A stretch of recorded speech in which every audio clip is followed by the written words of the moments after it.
A veš kaj pač pri nas je tako, en tak zanimiv efekt, log. A veš, v dostih igrcah je log agility oziroma dexterity weapon. Pa meč ponavadi strength weapon. V realnosti je lih obratno. Ti za meč s ulico in podobne stvari ne rabiš v resnici ful moči. Medtem, ka za log rabiš biti pa fucking močen. Odvisno za kak meč gre. Če je un srednjeveški meč, kjer je bil The Great Sword, so rabili 2 roke, da so ga prijeli. Potem imaš pa katano, kjer se literalno pleše. Kle se osnovsti. Kot prvo, recimo, imam pač velik background, redno treniram kaši mašine. To sem na japonskem začel, glavnem. Je pač v bistvu srednješka japonska veščina. In tam se lepo naučiš, da imamo veliko miskoncepcij, ki pride do orožja. Recimo kot prvo, katane so težki meči. So ponavadi meči, so težji meči kot longswordi. Če ne po dejanski teži po občutku. Je to zaradi tega, ker imam 5 milijonov plasti? Ne, te plasti so tako pač. Tudi ena miskoncepcija. Ponavadi meči niso, mislim, znali so v drugih državah delati več plasti. To je sam način, kako ti v bistvu narediš v predmodernem settingu meč, da ga stovčeš ven iz pač. Zaradi tega, ker je bilo dejansko ruda je bila manj čista, ne? In so mogli pač potem neči stovče. Mislim pa, to je ena stvar, drugo je pa to, da še ni bilo takrat tehnologije na japonskem, da bi delal pač, mislim, da se mu reče pač bloomery stil, se pravi, da imaš dejansko daš železovo rudo v, kak se reče temu, v smelter in to tam pač potuje dol, to je vse pač proces, kjer se kisik redno dovajno, se ruda prečisti in ven ti dobesedno preteče jeklo v kocko, ne? Tega pač takrat še ni bilo in so pač kaj so mogli, pač kovinske koščke nabrati, jih mogli dati pač noter v peč, da si kocko naredil homogeno, kokar tok in pol, da je bila res homogena, si jo mogel pač zbijati, da si dobil pač dejansko orožje ven, ne?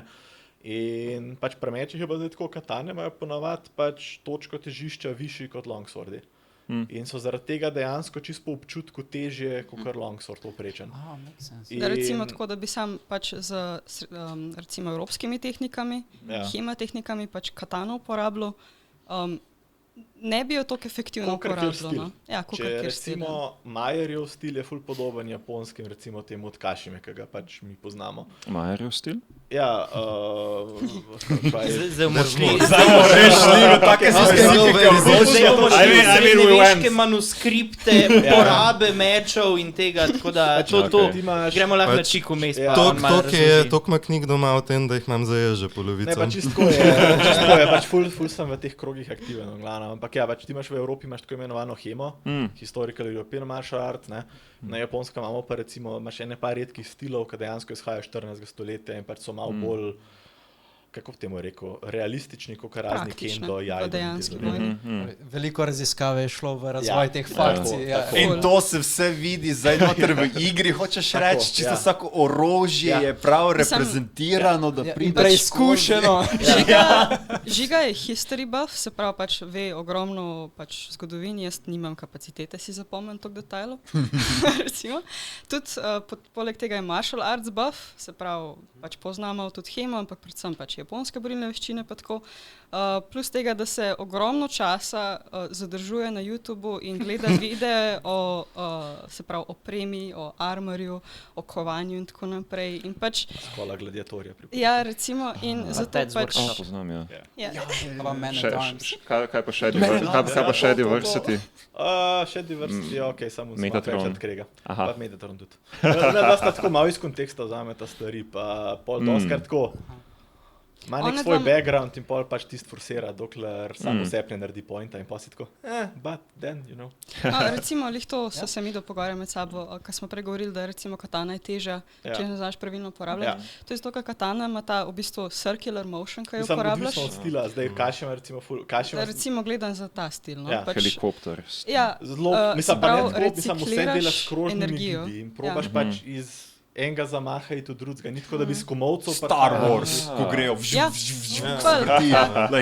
bistvu pač podobna tehnika je, kakor imaš v evropskih manualih za Great Sword, se pravi za dvoročen in ta huge match, Ker tizga tudi bolj, kaj ne okoli sebe vrtiš, ker pač Stebaš lahko. Ni dobro, da ga ustaviš. Se imaš špico. Razumem. Ja, ampak načeloma mislim, da ni bila namenjena, da bi se... Je bila, je, zato je špica tam. Ok, zdaj torej razumemo vsa ta orožja, zdaj pa kak je to Lok, lok, sulica, ne čak, moramo iti po vrsti. Ja, ampak kako je zdaj to reprezentirano v igri? To je zdaj, kaj mene zanima. Kakšne številke ste potem to dobili ven? Kako ste to razmišljali? Se pravi, lok je potem strength. Potem tisto. Ja, v bistvu. Mislim, čistko, če realistično gledamo pač zgodovinski warball, se pravi, dejansko lahko ga fentaš, ko ima obleko na sebi, je bil ponavadi kilaže 60 kg pa na gor potezna moč. To pomeni, tole 60 kg. Ja, več moderni loki, če danes gledaš recimo Kudo, ne? Streljajo z 5 kg do 7 kg loki, ker je čist premalo. To je pač zrato umetno šport nekaj iz tega, ne? Recimo zgodovinsko se je pa pač 60 kg pa na gor te stvari uporabljali.